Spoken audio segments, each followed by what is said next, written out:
নমস্কার বন্ধুরা, আশা করি সবাই খুব ভালো আছেন। বং টিউবস ইউটিউব চ্যানেলে আপনাদের অনেক অনেক স্বাগত।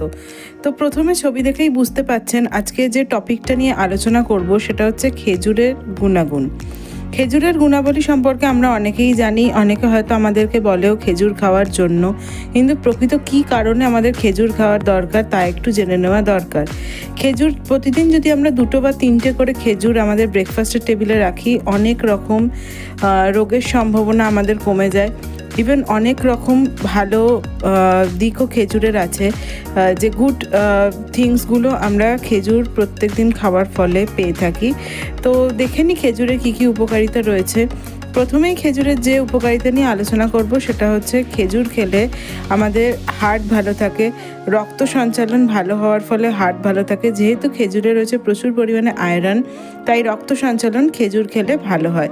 দ্বিতীয় হচ্ছে খেজুরে থাকে ফাইবার, যা আমাদের ডাইজেস্টিভ সিস্টেমকে উন্নত করে এবং কোষ্ঠবদ্ধতা দূর করতে অনেক রকমভাবে সাহায্য করে থাকে। 3 নম্বর যে উপকারিতা নিয়ে আলোচনা করব তা হচ্ছে খেজুরে আছে অনেক রকম খনিজ পদার্থ, যা খেলে আমাদের হাড় মজবুত হতে সাহায্য করে। চতুর্থ যে বিষয়টিকে নিয়ে আলোচনা করব সেটা হচ্ছে খেজুরে আছে অ্যান্টিঅক্সিডেন্ট, যা খেলে আমাদের ত্বক উজ্জ্বল রাখতে সাহায্য করে। এছাড়াও খেজুরে রয়েছে ভিটামিন সি এবং ডি, যা খেলে আমাদের ত্বকের ঔজ্জ্বল্য অনেকাংশে বেড়ে যায়। এরপরে যে জিনিসটা খেজুর খেলে হয় সেটা হচ্ছে খেজুরে আছে আয়রন, তাই আয়রন খাওয়ার ফলে রক্ত সঞ্চালন ভালো হয়। ফলে খেজুর খেলে আমাদের চুল বৃদ্ধিতেও কিন্তু খেজুর অনেক আমাদের উপকার করে থাকে।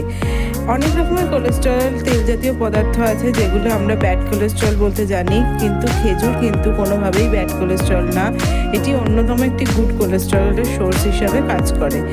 লাস্ট যে পয়েন্টটা নিয়ে আলোচনা করব, খেজুর খেলে আমাদের যে স্বাভাবিক প্রসব সেটা হওয়ার সম্ভাবনা অনেক বেড়ে যায় এবং সিজার হওয়ার ফলেও খেজুর খেলে সিজারের কষ্ট আমাদের অনেকাংশে